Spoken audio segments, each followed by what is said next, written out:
Welcome to episode 34 of Masters of the Forge. I'm Snudda. And this is Adam. Welcome. We are happy to have you here for episode 34. We're going to be talking about the Mark of Malice and also Killzone campaigns. Yep.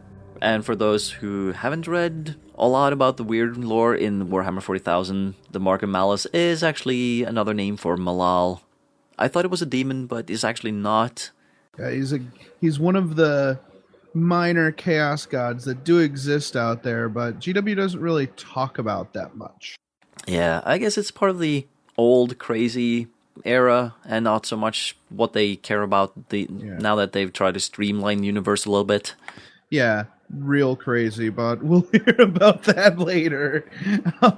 Snorri, what have you been up to the past couple of weeks? Nothing.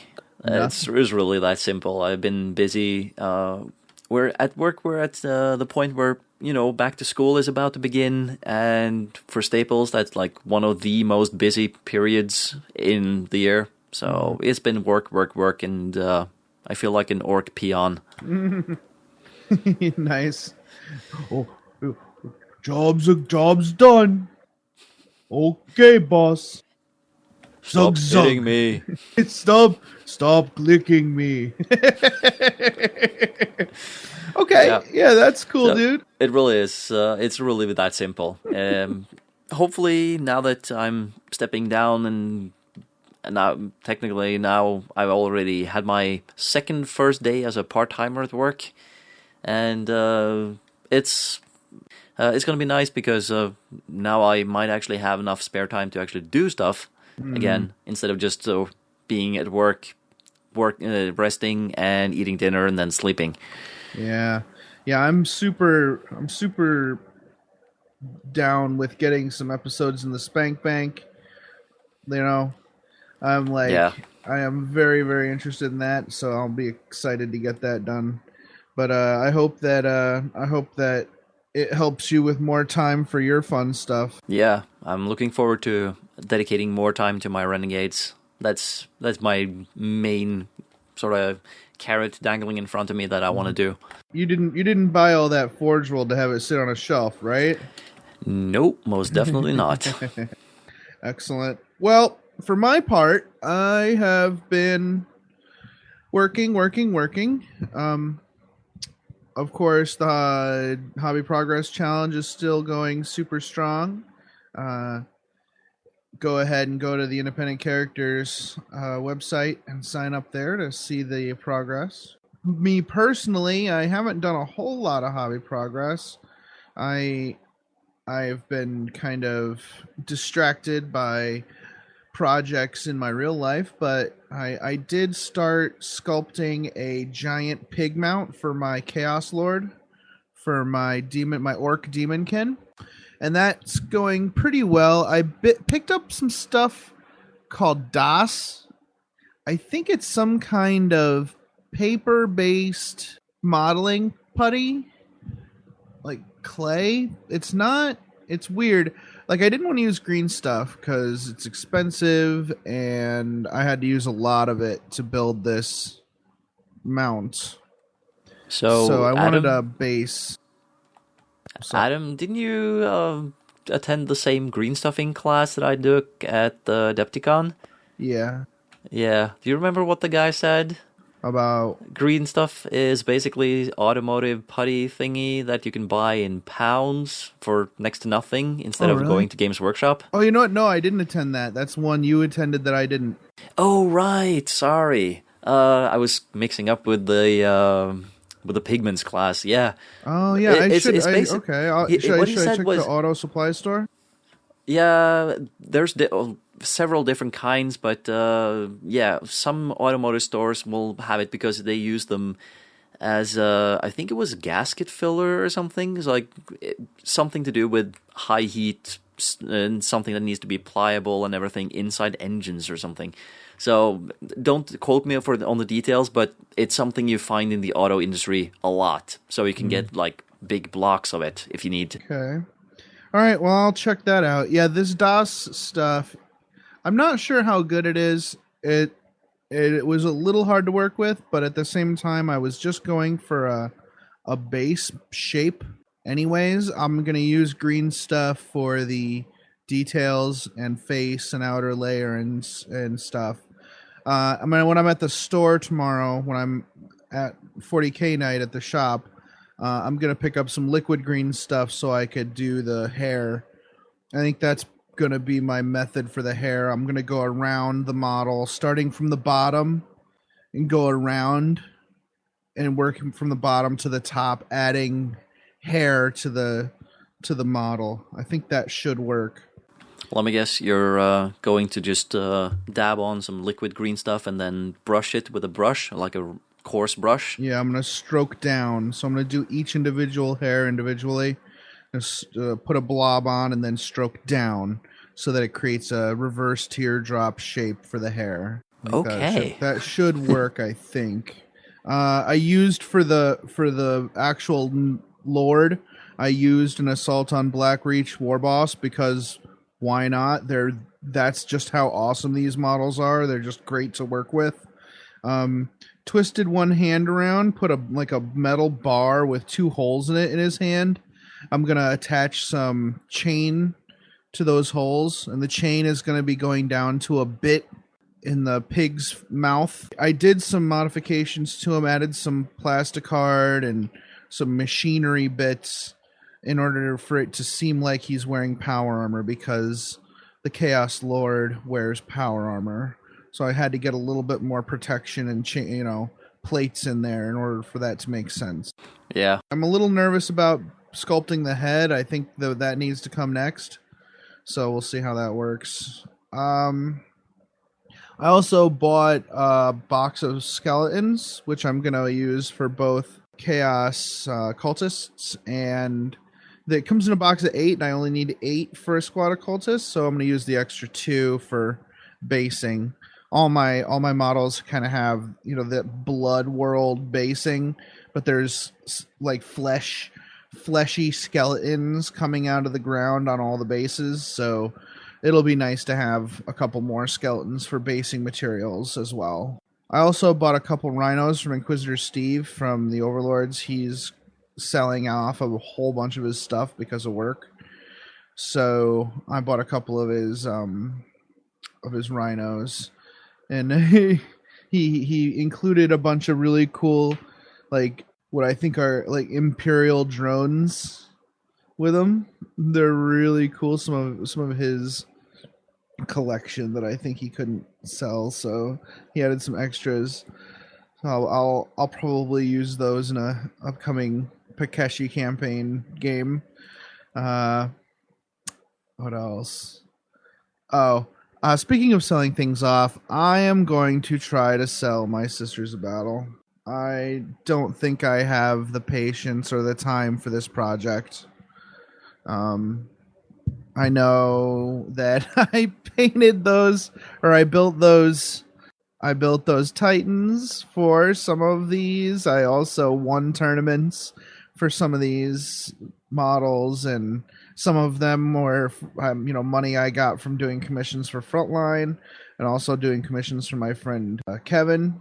So a lot of hard work went into collecting these, but to be honest, I just don't have the motivation for it, and I have so much orc stuff left to do that... Yeah, okay.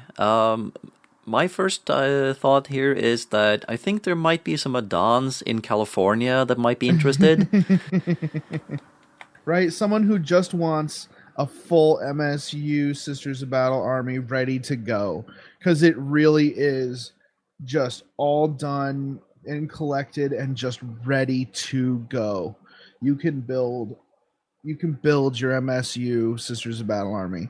It is too bad I don't have any exorcists, which is, one of the main things people want, but all you need are exorcists if that's what you're into, and you're all set for Sisters of Battle.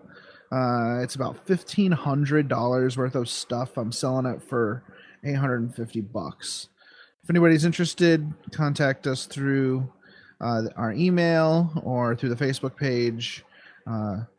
if you want to know exactly what's in it, I posted it on the Independent Characters forum under the Rogue Traders section.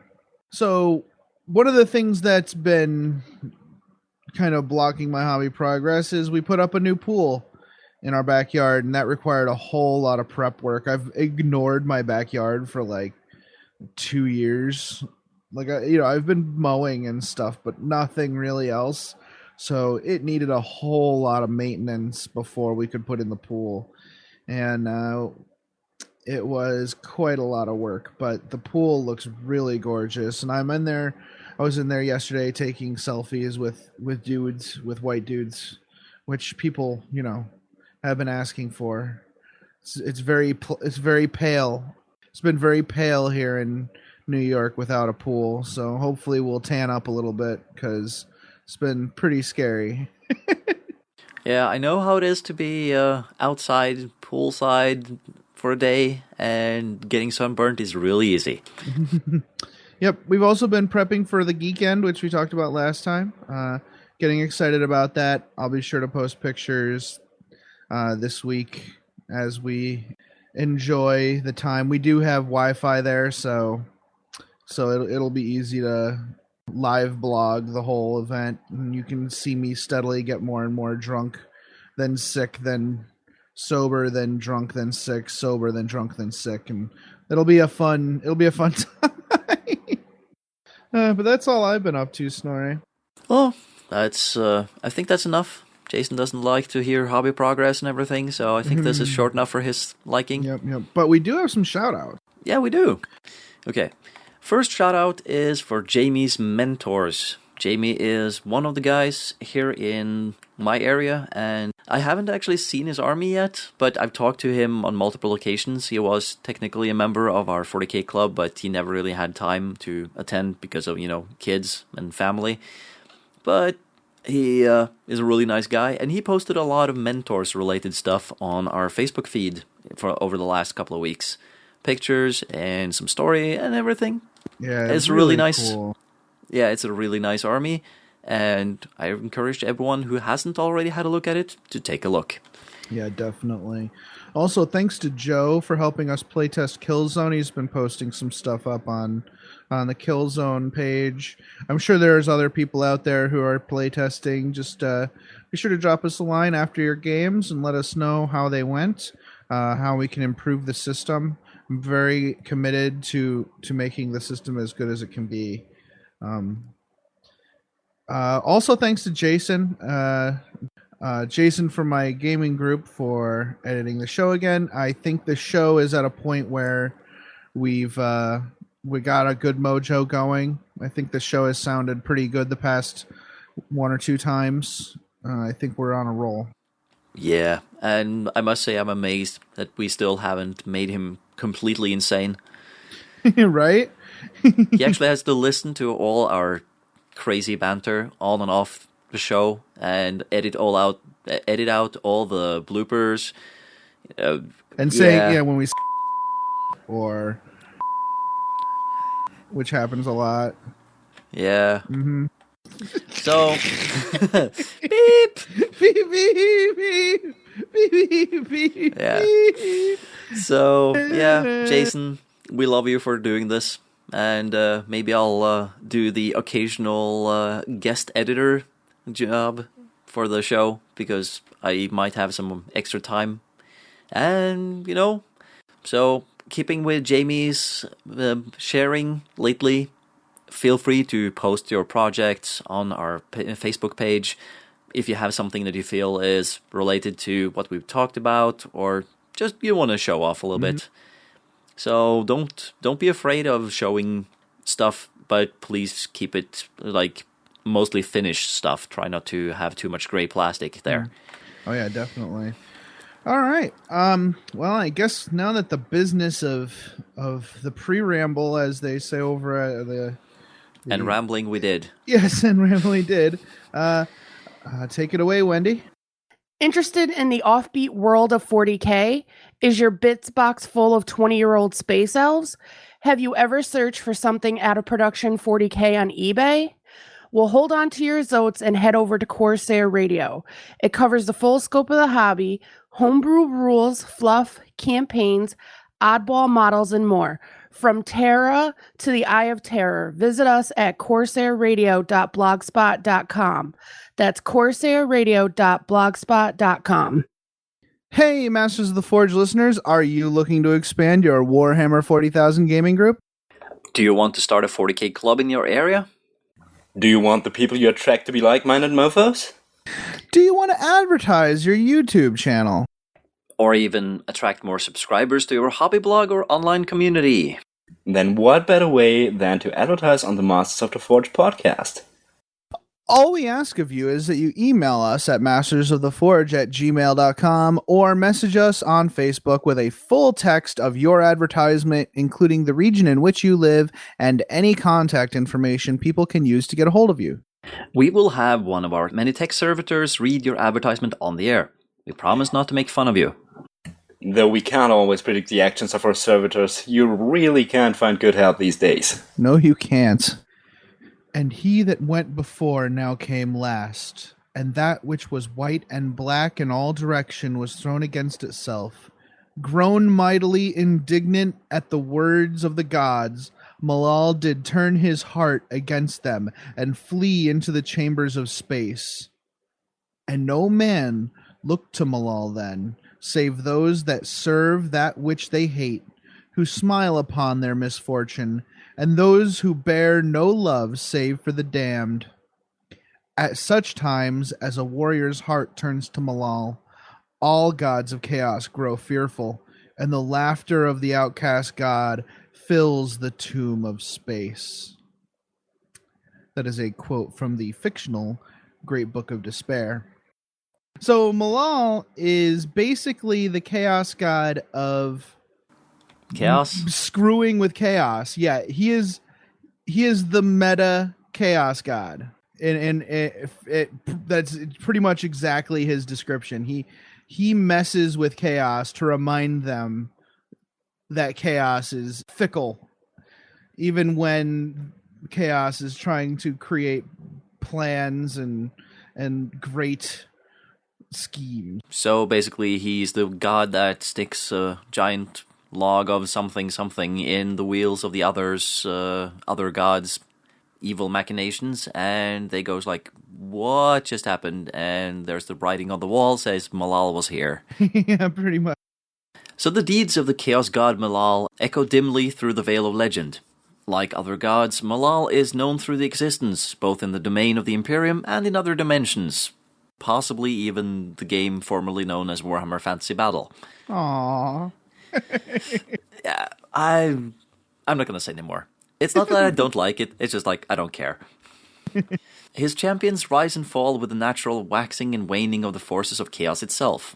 Malal's power is inexorably tied to that of the other ruinous powers simply due to the fact that Malal exists solely to thwart the machinations of said gods. It just creates a very interesting, like, without them, he is nothing. But he works to thwart them at every step. So it's kind of self-destructive at the same time, which actually kind of bellies his like point anyways. If he's thwarting himself, there's no more chaosy chaos than that chaos. Clearly. Yeah. At the same time, it's reminding me of the Laughing God. Yeah, you could be right. That's true. Yeah, very because much after so. all, the Laughing God is there to make fun of the other chaos, or not the other chaos gods, but make fun of the chaos gods and just thwart their plans as best he can. And here we have a chaos god who does the same. And you know what, dude? Like the symbol of the Laughing God is this duplicitous mask. And so is the symbol of Malice. The symbol of Malice is a half black, half white, like, face over the 8-pointed star. So, yeah, I guess it's quite possible that Malice or Malal is the same as the Laughing God. Good call, Snorre. Well, I see a buddy cop movie in the future. So Malal, also known as Malice in our universe being for the 40k universe, embodies a side of chaos that many of the other powers would love to dismiss. In the end, chaos is as self-consuming as it is self-perpetuating, just like the Ouroboros of ancient myth.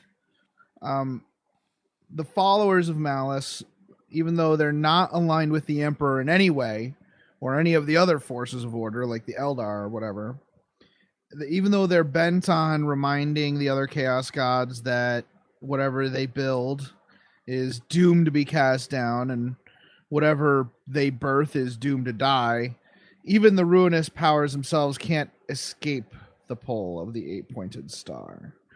It's always nice to know that you have to look over your shoulder to make sure that there's no one there to mess with you. Yeah.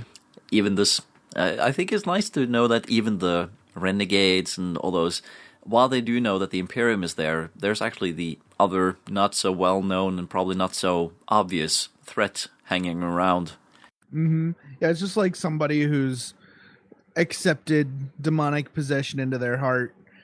Deep inside, they know that there's going to be a reckoning someday, because the nature of the beast that they've welcomed into their life is going to ruin them eventually. And it's the same thing on a grander scale with the machinations of chaos in general. But even if surviving the dangers of the 41st millennium isn't hard enough for anyone, much less even following the ruinous powers, being a follower of Malice is a perpetual fight in a war on two fronts. They despise the stagnant order of the Imperium, but they also seek to undo the machinations of other Chaos Gods. They revel in this self-destructive behavior because they see it as the most pure worship of the Chaos ideals. And in a way they are actually correct, because Chaos is about constant change, and that's not just a siege thing. Of course, there are a few forces of Chaos who would welcome an incursion by the followers of Malice, and they do whatever it takes to eliminate the threat if it's not too late. Oh, clearly. I mean, even if it's technically against the nature of chaos to fight against it, it's not really, because it's also kind of testing their strength and their will. So if they can overcome that test, then they've proven themselves worthy to their gods. So, I think that makes sense. Yeah. But it isn't that easy, because the followers of Malice have to learn to work in the shadows and strike only when the time is right. Even like every resource is valuable to a warband devoted to Malice. The warbands of Malice often consist of individuals who are already outcasts among outcasts. So we're talking about beastmen, ogren, squats, and ratkin fill the ranks of the outcast god, along with, of course, regular human cultists and chaos space marines. But really, it really welcomes other kind of disenfranchised groups. I bet there are more than a few cursed founding chapters who have kind of taken on the worship of Malice. Yeah, the Inquisition did their best to just annihilate them, every single of these 21st founding chapters, but very little is known, because the Inquisition doesn't exactly like to talk about how they just went out and exterminated Space Marines, loyal Space Marines, and of course some of those, or actually quite a few of those 21st founding chapters also just went completely bananas and went to the side of chaos on their own.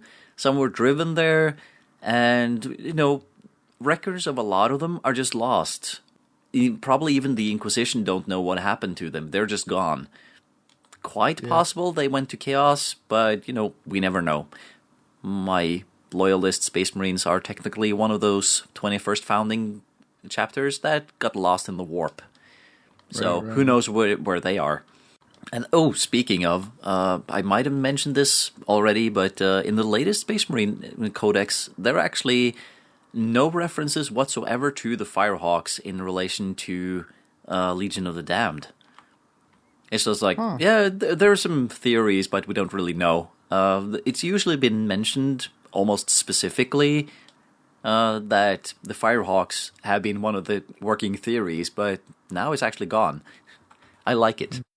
Yeah, I think they want to keep that secret, keep that mystery alive. The Sons of Malice are a Chaos Warband of exiled Space Marines, having been censured for rituals including cannibalism, which they tried to cover up. That is a little bit interesting in itself, since, well, Space Marines are supposed to have implanted glands that can make them, or that can help them actually absorb the person they're eating.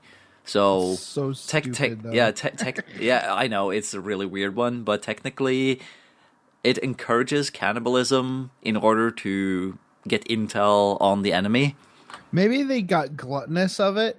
Instead of just using it as a tool, maybe they loved it so much that they would always do it.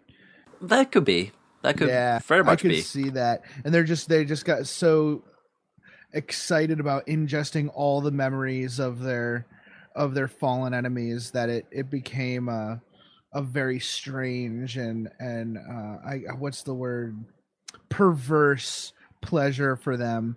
And you know what I think about this ability? I think it's psychic. I don't think actually eating the flesh does anything.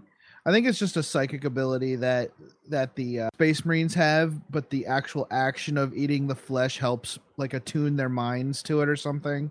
I think that makes way more sense. Maybe. But I think we'd covered the whole perverse thing about this. I was thinking, that sounds kind of Slaneshi. Yeah. Anyways, back to the story. The Sons of Malice are still fighting against the enemies of the Imperium, even though they've been banished themselves.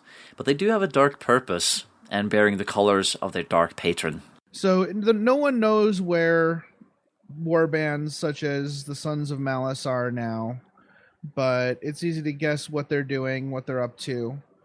It's likely that any number of Chaos warbands and cells of worshippers throughout the Imperium are working in the shadows, trying to keep themselves secret because they're hated by both Chaos and the Imperium. And it's a really, extremely dangerous way to go about living your life. Damned if you do, and damned if you don't. Literally. Which is sort of, reminiscent of a certain British punk band lyric, should I stay or should I go? If I stay, there will be trouble. If I leave, there will be double. Or was it the other way around? Anyways. Yeah, whatever. Yeah. That was really good. Nice. It really is. So, okay. So the origins of Malal are steeped in ancient Games Workshop lore writing, and it is unbelievable. Everyone should go looking for the Quest of Caleb Dark on the internet. Do a Google image search, because it's an old comic that was in White Dwarf. It's seriously, this Chaos Lord's name is Caleb, Kaleb, Dark, Daark. How old school grimdark can you get? It is so dumb. It is probably one of the dumbest / awesomest things I've ever read. The dialogue is unbelievable. It reminds me of bad 80s fantasy movies.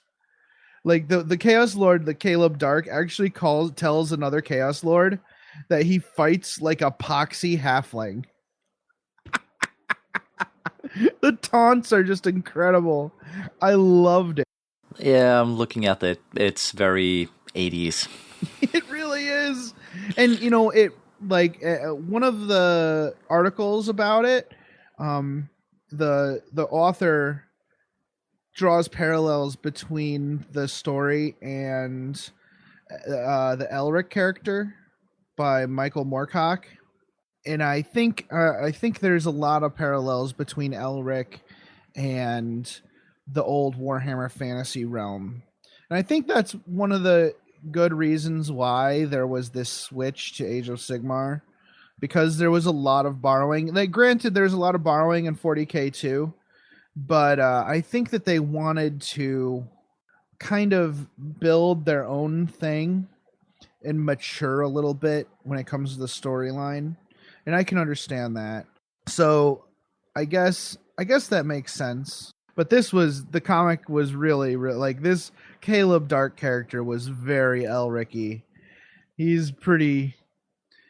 I can understand why they kind of stopped doing it. Yeah, it doesn't really fit, if you ask me, into the universe as it is now, at least. Mm-hmm. And you don't really need a chaos god that is against chaos, because, well, that doesn't really serve much of a purpose in game anymore. If it had been a roleplay game, it would have such an impact on things, but not as a tabletop miniature game. Right. I don't mind the general concept of it, because even now, like, even over the years, he's kind of squirmed his way into the 40K universe as Malice, the Outcast God. And I think, what you bring up, that it kind of resembles the Laughing God. I think there's room for it in 40K. And I think that that's okay. But it was like the actual specific lore itself was very dated, and I can see why they're kind of ignoring it a little bit. Yeah, and reintroducing this Chaos God, why would you spend time and money on it when you have the Horus Heresy to work with? Mm-hmm. Right. So I don't think we'll see this revamped anytime soon. No, but you can revamp it on your tabletop, which we kind of have done here today. First of all, we've got some on your tabletop action with a new mark to mark your troops with, and there's also a campaign involving the Chaos Space Marine Warband, the Sons of Malice. So let's begin with the Mark of Malice. The Mark of Malice can be chosen as an upgrade for any model, which normally allows for a Mark of Chaos. Followers of Malice exist for nothing more than to remind other Chaos powers that their gods are fickle and their deeds are, in the long run, meaningless. All models with this mark have preferred enemy for Chaos Space Marines and Chaos Demons. Additionally, followers of Malice are slippery and cling to the shadows like whispers. Whenever a ranged attack would ignore their cover save, a unit with this mark may move 6 inches before the attack is made. Lastly, Malal is not stingy with those he deems useful. Any model with this mark may reroll any result on the Chaos Boon table whenever they are called upon to make one, even if it is before the game has begun. So it's got some interesting points to it. I hope that seems fluffy for this Chaos God. Yeah, I like it. So if you want to build a small Malice warband, his scheme is halved white and black. So it's one of the few. It's interesting to see a chaos scheme that has such a defined scheme. You never see quartered and halved really in chaos very much.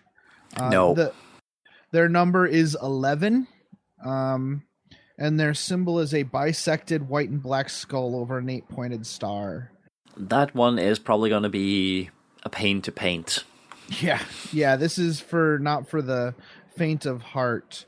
I would just recommend, if you're interested in Malice, I would say go ahead and do a Killzone warband, see how you like it, and run in the campaign that we're going to be featuring at the end of this episode.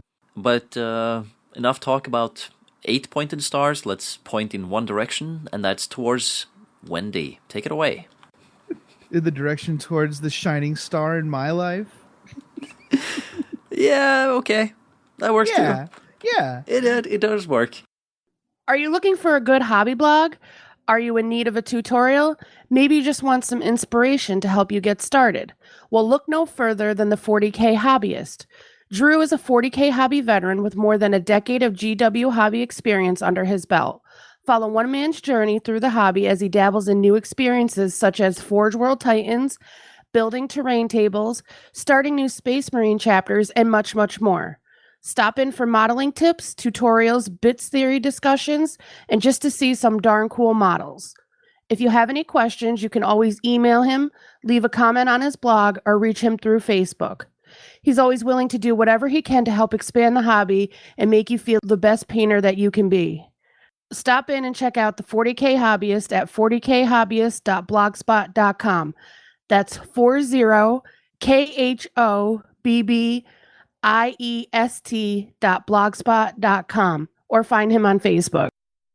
So back from the break, refreshed. We're going to be talking about a Chaos Warband that we're going to be using in the campaign in this episode as a foil for the followers of Malice.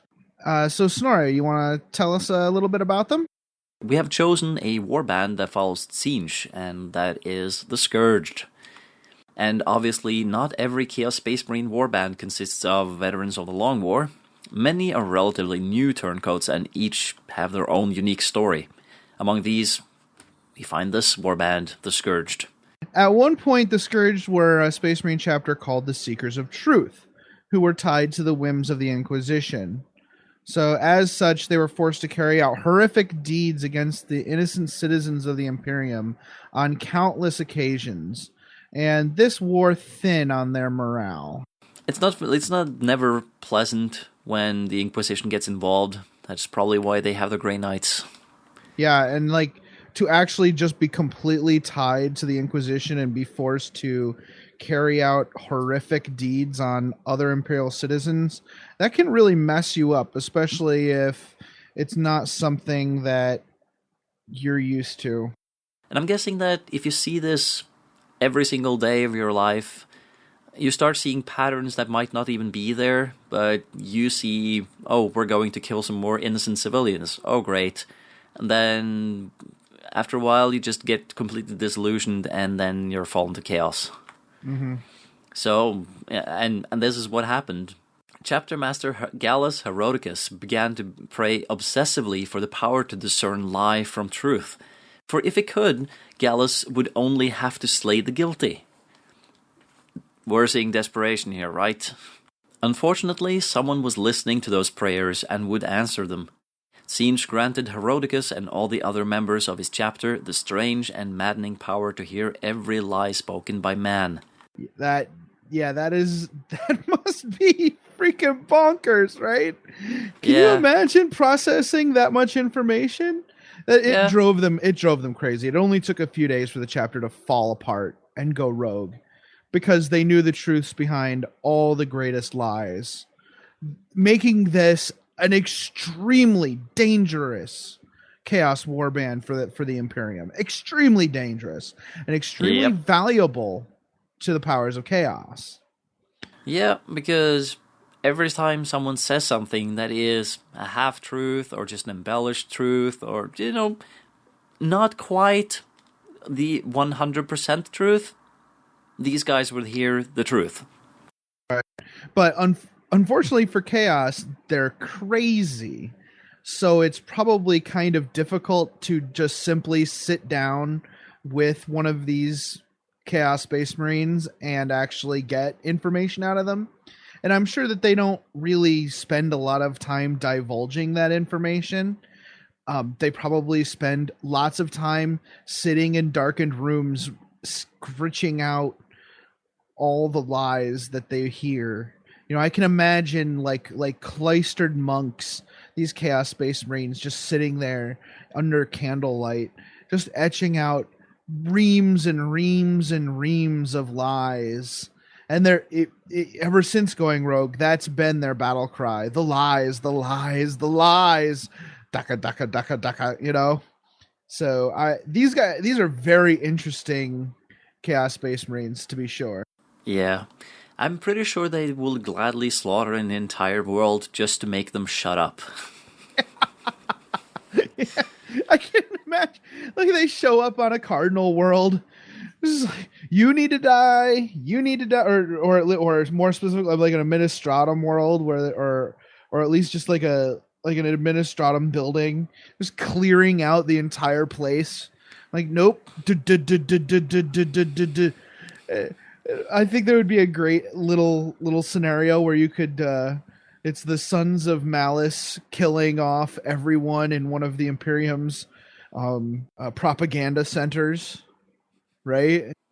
Yeah, that's a good one. Right? That would be neat. But this time we're doing a campaign for Killzone called The Ashes of Lore. So with this episode, we're going to be introducing the Killzone campaign rules. This is an extreme alpha test mode. We definitely want everyone's input on this as to what is going to be fun for them to use. A campaign for Killzone is fought over a series of what we're calling events, which are planned out in advance of each game or even in advance of an entire campaign. For each event, players may each choose one or more event special rules.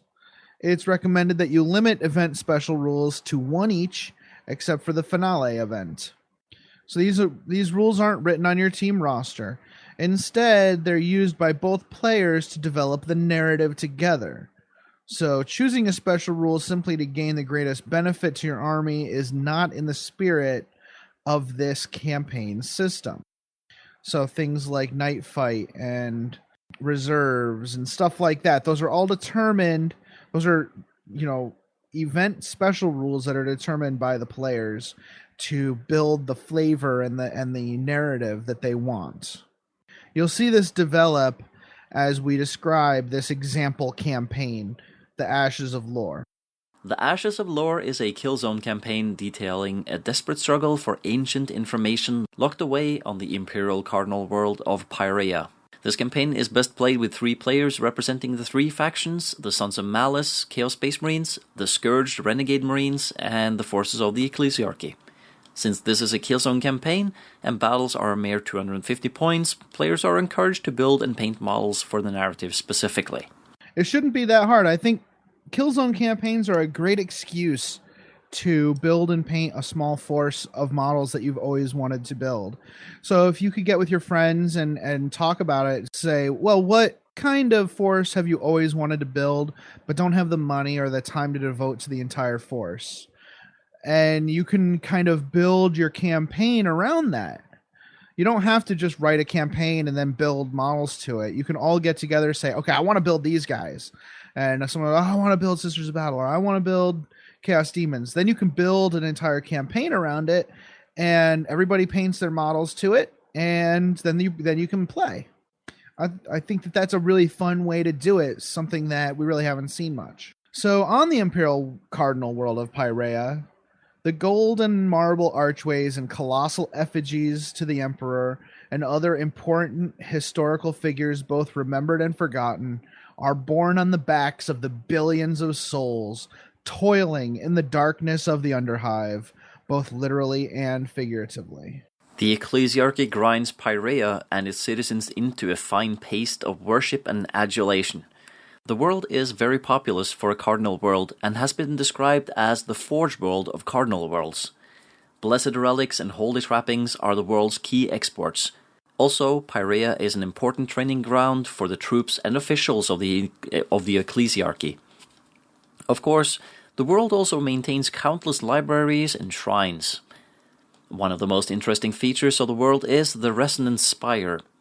At the base of this massive golden construct, 200 psychers are sacrificed daily to the glory of the Emperor, while a psychic choir numbering in the thousands of souls bend their will toward it. The device's only known purpose is as a key relay station for the Astronomican itself. The device alone dictates the need for defenses numbering in the millions, including basic planetary defense forces, Astra Militarum, and Adeptus Sororitas. Regardless, the Worm of Chaos has found a way, as it always does, to squirm its way into the dark recesses of the Pyrrhian society.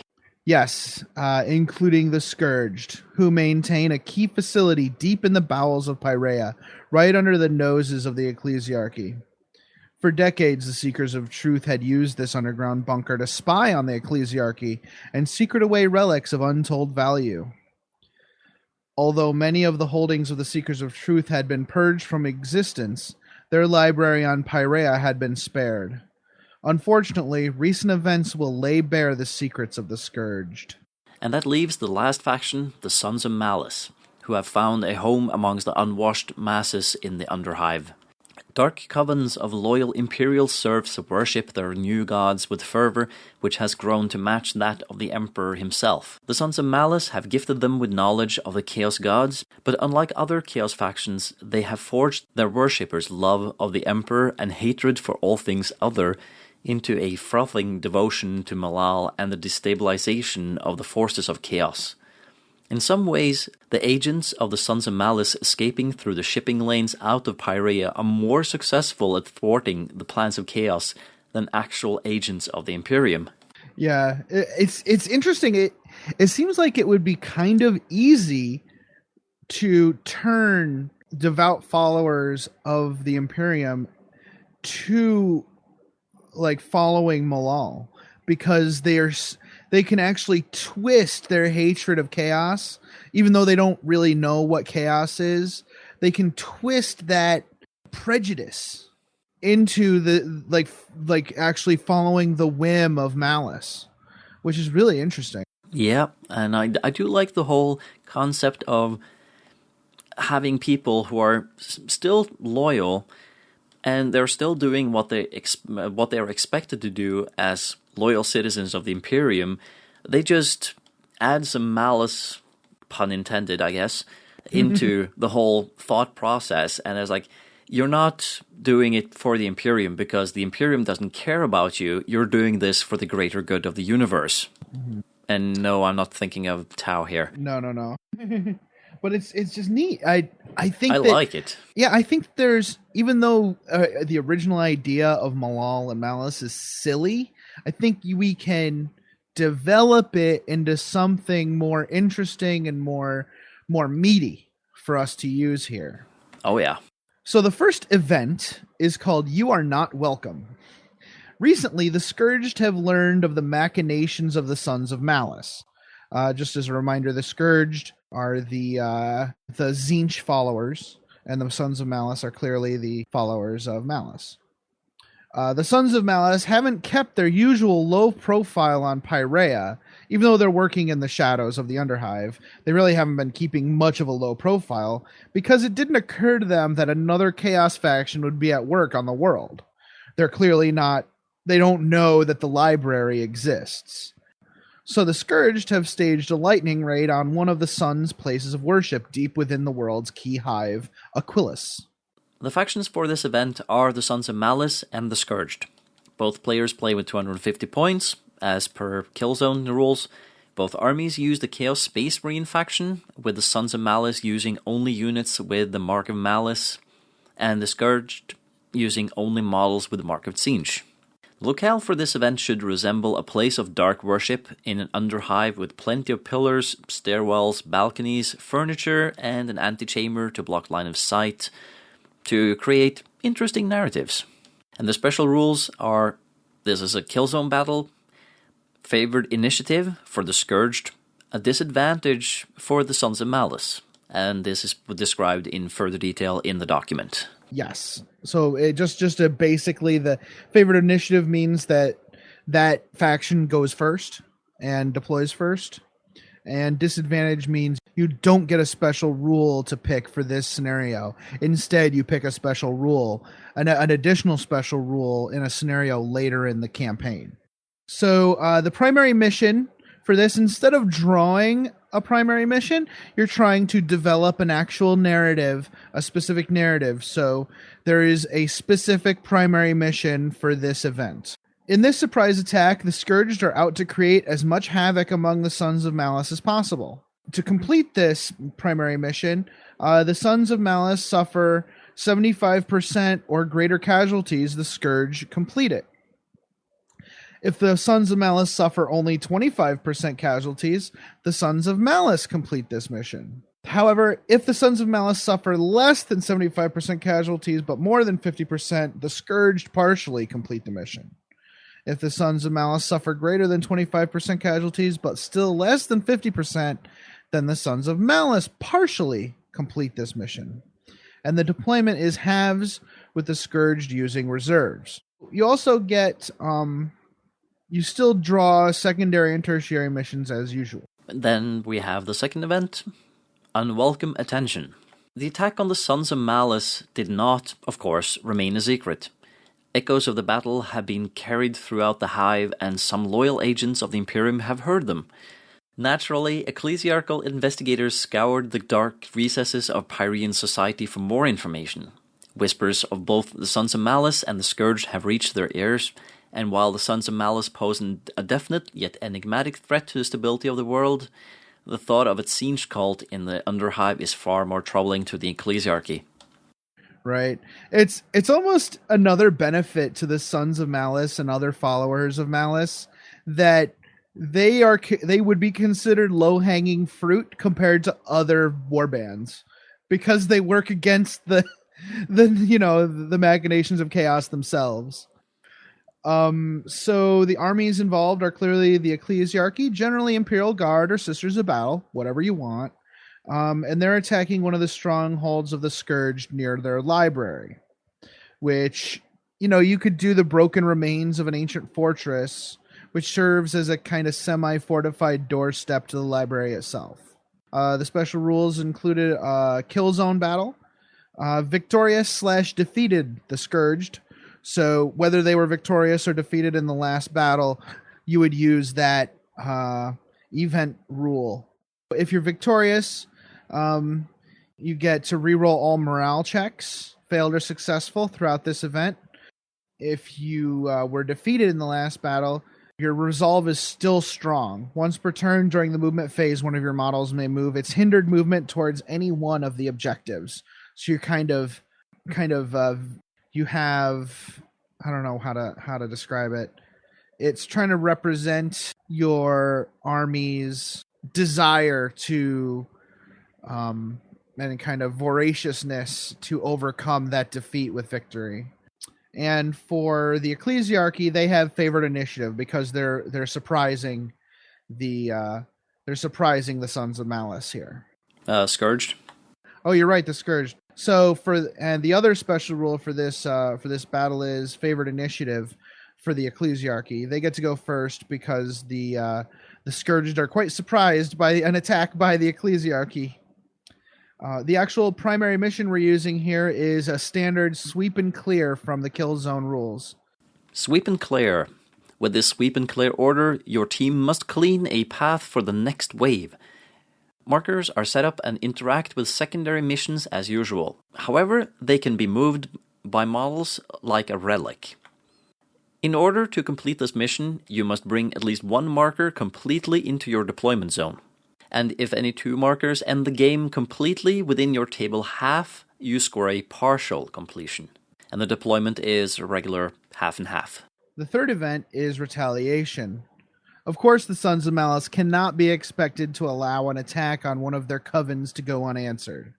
Although they are upset by this slight, they are also excited. After questioning some of the enemy's casualties and doing some investigating on their own, the Sons of Malice have gotten wind of who orchestrated the attack.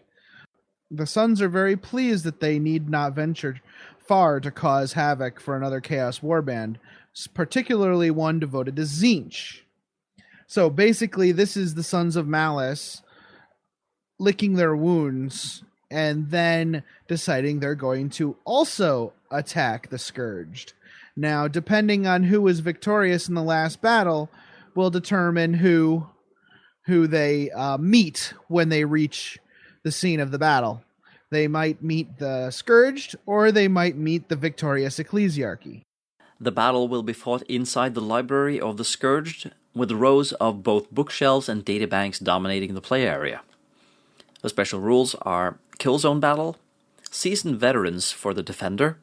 So seasoned veterans is you get plus one weapon skill and ballistic skill for two of your models, and they have to have been models that played in the in your last event.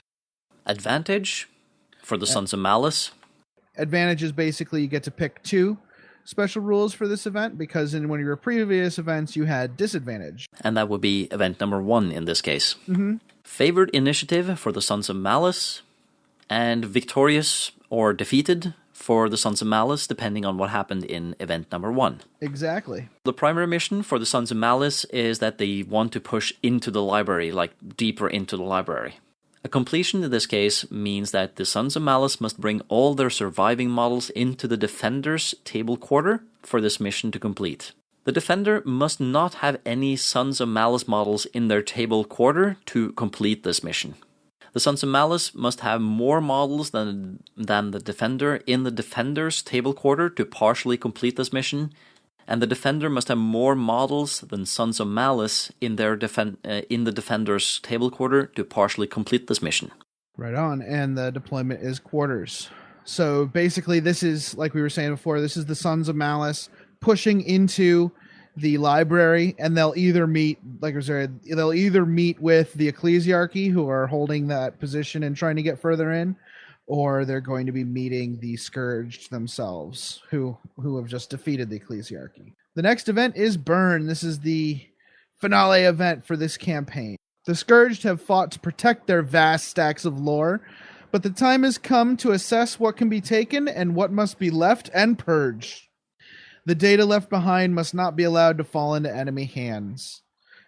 Basically all the lies that they've been collecting over the past couple centuries or whatever. The armies are clearly the forces of the Scourged, which defend against the attacking victor of the previous event. So if the last battle was won by the Ecclesiarchy, then the Ecclesiarchy are the attacker. Or if the last attackers were the Sons of Malice, then they'll be attacking here. The battlefield will be once again in the library of the Scourged. Additionally, all of the objectives must be placed 8 inches from any board edge. They must be more towards the center of the table. Special rules are Killzone battle, Spoils of War, attacker. So the Spoils of War is you get an extra 10 points to spend on Killzone upgrades. That's only Killzone upgrades, not actual unit upgrades from the book. Victorious for the attacker. So clearly the attacker will be victorious in the previous mission. So because that's the only one allowed to fight in this scenario. So they'll have that. The Scourged will have the favored initiative because they've been kind of monitoring the fighting going on above on their doorstep. And the Scourged will also have an ability called Home Field Advantage. And Home Field Advantage means that after picking table sides, this player may rearrange terrain outside their deployment zone by 6 inches and terrain at least partially within their deployment zone to wherever they want within physical reason. So you're basically creating a home field advantage. Yeah, you're basically preparing your defense. That's right. So you'll notice that in this finale, there are 2 special rules per side instead of 1, because this is the finale. Your motivation for this mission, should you choose to accept it, is that the Scourged will not allow their information to fall into enemy hands. If, at the end of their turn, a Scourged model is in base contact with an objective, put a corrupt token on it. If, at the end of the turn, one of the attacker models is in base contact with an objective, remove a corrupt token from it. If, at the end of any player turn, an objective has 3 corrupt tokens on it, it is removed from the game.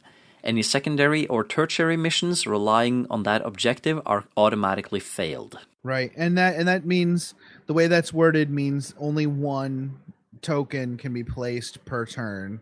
So it's not like for each model touching the objective, you get 1. It's if a model is touching, it gets 1.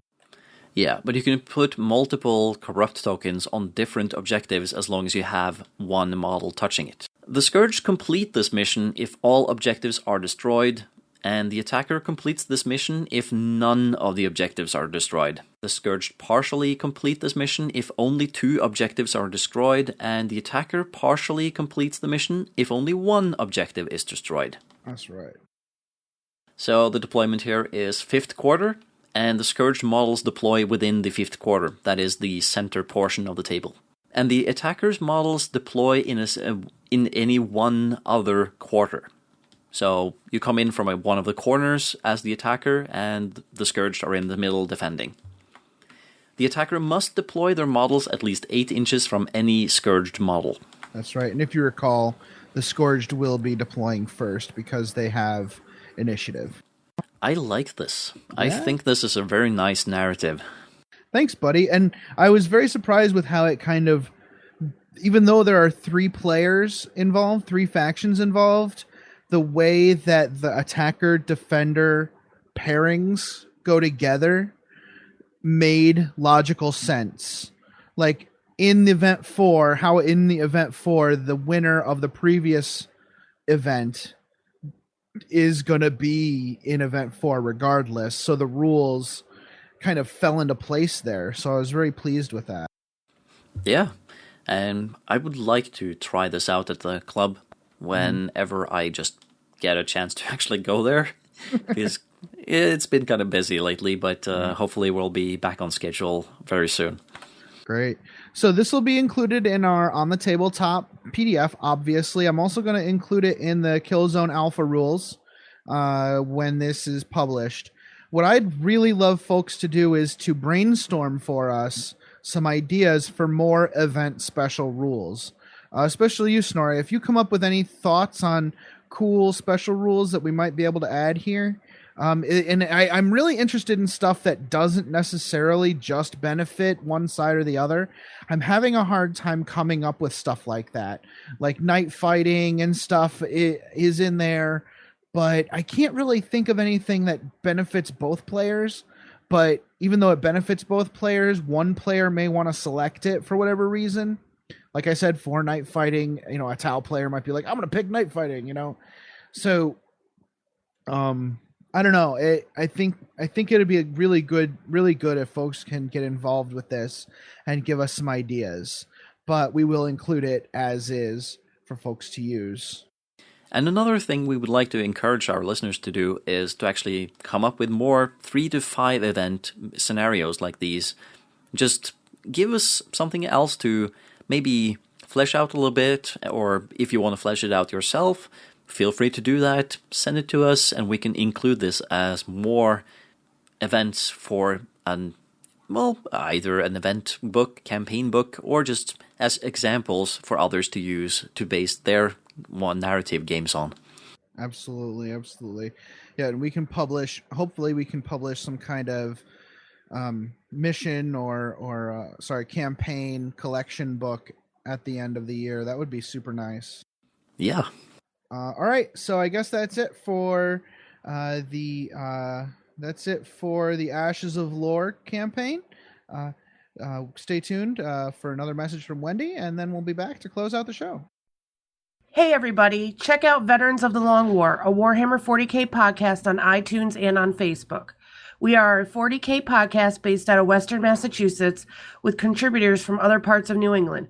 We talk hobby, tactics, news, and rumors, check out new releases, and talk about our local and regional 40K scene. We're looking for new contributors, so get in touch if you want to be a part. Check us out on iTunes and Facebook. That's Veterans of the Long War, a Warhammer 40K podcast. 1. Oh, so ready to go out in the pool. Whew, I mean, I have fun with you and all, Snorri, but the pool is calling. Actually, I'm going to be honest. I'm going to go outside and weed whack and do some more tilling and do some yard trimming. Then I'm going to get in the pool. That's generally a good idea. Get yourself all sweated up and feeling gross. Makes you appreciate the pool that much more. Yeah. Just make sure you Yeah. shower before What? you get into the pool. I mean, yeah. I mean, what? So I could technically go into the pool myself because it's raining outside, but I'm not gonna do that. I'm gonna find something else to do. I'm gonna have a look at maybe assembling some more renegades. There's a box of I think it's what's it called? The Cadian Armored Fist. I guess it was sort of a limited box that Games Workshop had, the one with the single Chimera and 10 Cadians in it, and it's on my table. I should really get started on that one. I might use the last of my green stuff here instead of working with the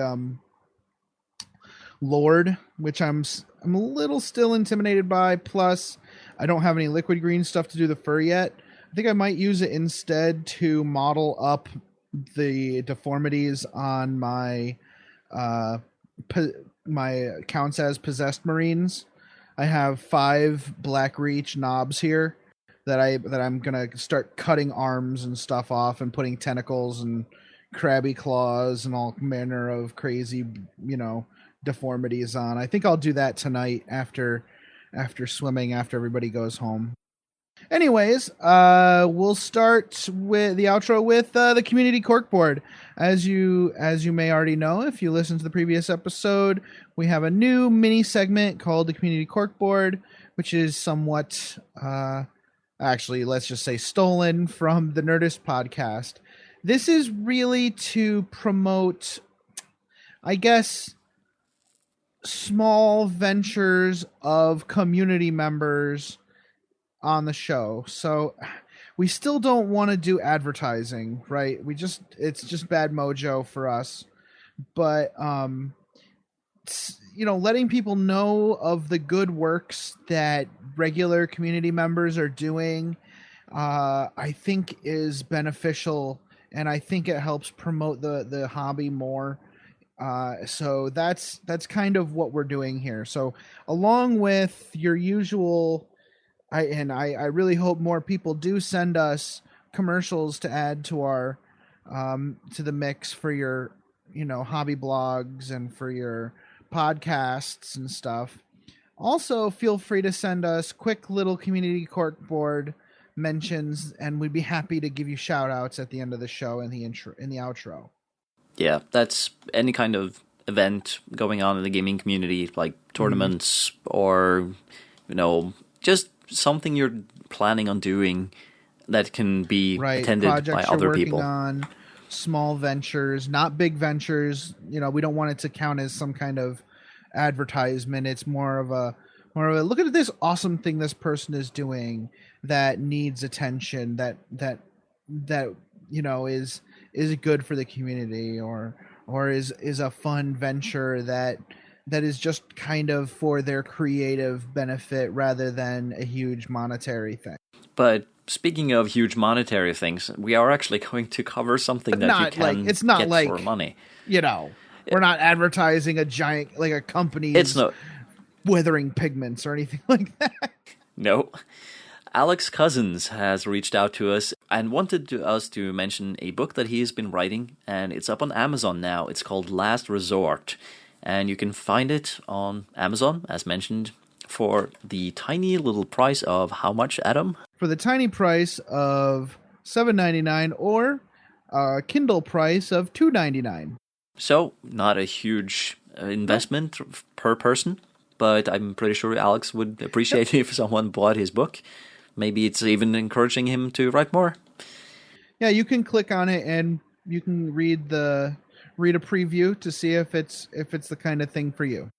Next, we have Max Dubois. Max Dubois is a buddy of mine whom I met at Dubois GT, and we meet up pretty much every time we're at a convention at the same time. He's a really cool dude and a Quebecois. So he has a painting company. He paints. He runs a game store, or is employed at a game store, something like that. But he also paints on the side, and he has written a book called "Paint Your Army in 30 Days." It's kind of written in his voice. It's as if he's giving a lecture on tips on how to streamline your painting process, and be a better hobbyist. So that's also available on Amazon for the low price of $5.99, or reading for free with Kindle Unlimited. I'm actually thinking about picking this up because I don't really see $6 being all that much, and I am terrible at organizing myself. Maybe this guy can shake me into shape. Yeah, maybe. I think there'll be some good tips in there. Just be sure to drop a customer review at the bottom, and to help other people decide whether they want to do it or not. But looking at Max's armies, it's kind of hard to see how his advice would be in any way bad, because he paints super fast and at a pretty high quality level. It looks like you have some local action going on to also. Oh, yeah. Yep. We have a tournament coming up in August at Dirty Goblin Games. We also have a tournament coming up in October called for the Council of Five Nations. That is going to be the weekend of Indigenous Peoples Day. So the weekend of the 10th. We'll be releasing yet more information about that later, but it's a 1850 tournament. And it'll be 2 days. We're actually doing a 2-day tournament. And that'll be very exciting. You can find information on those on the Upstate Honor Guard Facebook page. That pretty much covers just about everything we need to say about things going on. So it's just one thing left. That's to pimp our blog, our Facebook, and Twitter.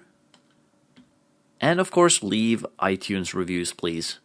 Yes, we're harping on this every now and then.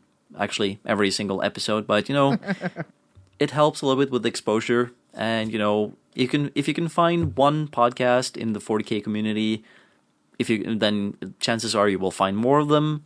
You will enjoy more of them. You will discover something that fits your needs for entertainment. And we don't get bacon. No, we don't get bacon. Nope. Crap. All right. Well, I guess that's it. We'll see you in episode 35, and until then, play the game the way you want to.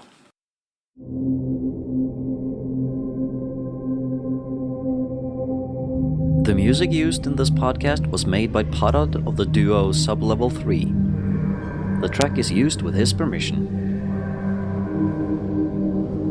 This podcast is protected by the Creative Commons Attribution, No Derivatives, Non-Commercial International License. More information about this license and contact information if you have any requests can be found at our blog, mastersoftheforge.com. Just start attack wing, just in case. They revel. There we go. That's a model maker company. Yeah. Star Trek Amazeballs attack wing. Star Trek attack wing. Blech. Wait, we just did that. Oh yeah. Never mind. Star Trek attack wing.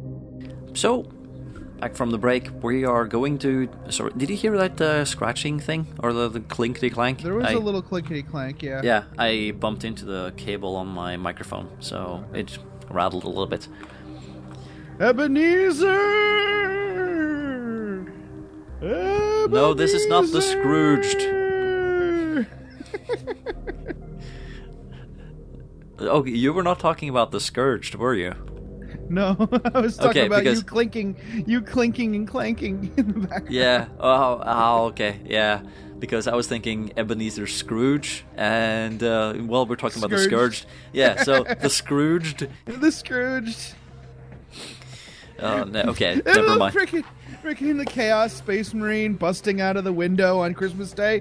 Boy, get me the biggest bird you can find. Throws him an imperial throne.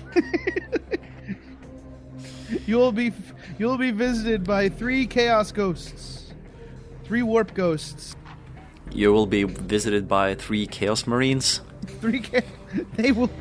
Yeah. No. Wait. This is a really bad mixed metaphor. All right. Go ahead. Let's see the chaos marine of ages past. That has to be Horus himself. Mm-hmm. The future, that must be Abaddon. Abaddon. Abaddon. That I refuse to pun for the glory of Games Workshop. Yeah, I know. I say Abaddon myself. Yeah. Anyways. Wait, who's the ghost of chaos present? Technically, that would be Abaddon. That also because he is the man currently, but. So the ghost of chaos present is Abaddon the failure. The ghost of chaos future is Abaddon the victor. Well, let's see. Is there someone in chaos that could technically just shiv Abaddon in the back and take all the glory himself? The Ghost of Chaos Future could be Alfarius and Omegon. Yeah. Hey, there we go. We're so good. We're good at this. Yeah. What were we doing? I think we were introducing the Scourged. Oh, okay. Let's do that then. Sorry about this, Jason. Jason won't have any idea where to start this recording. But he'll know where to start the things we cut at the end. Oh yeah, outtakes? That's the word I'm looking for. Jesus Christ. I spent too much time in the pool yesterday. Get T-stroke? T-stroke? Heat stroke? Oh, yeah. Yeah, maybe. Man, maybe you got waterboarded? No, this is America, sir. We don't waterboard our own. Yes you do. Oh, we might. They just don't talk about it. Oh, that's true. So, okay, Star Trek Attack Wing starting now, or ending now, or whatever. If I can find the stop button again. Yeah, it's 47 minutes with about 30 minutes. Sorry, Jason. All right, I found it. There's the window. That's okay. I'll just go to spurious correlations and see if I can find something to chuckle at.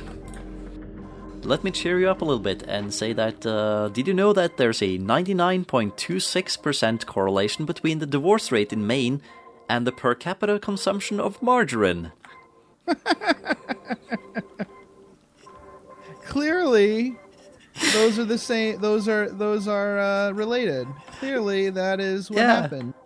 Yeah, it's more related than the age, the correlation between the age of Miss America and murders by steam, hot vapors, or hot objects. That's only 87.01%. Here's one that actually might have a certain correlation, or like not correlation, but a certain, might actually be something. Total revenue generated by arcades correlates with computer science doctorates awarded in the US by 98.51%. Clearly, correlation. Yeah, there's obviously a connection there. Yeah. Yep.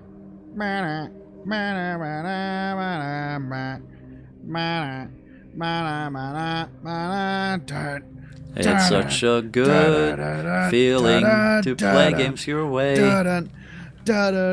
Wow, yeah, you could actually sing our outro with the Independent Characters outro.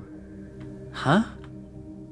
Oh, no, wait, that's not the Independent Oh, no, that was, I was actually singing the outro for Imperial Voxcast, so that didn't work.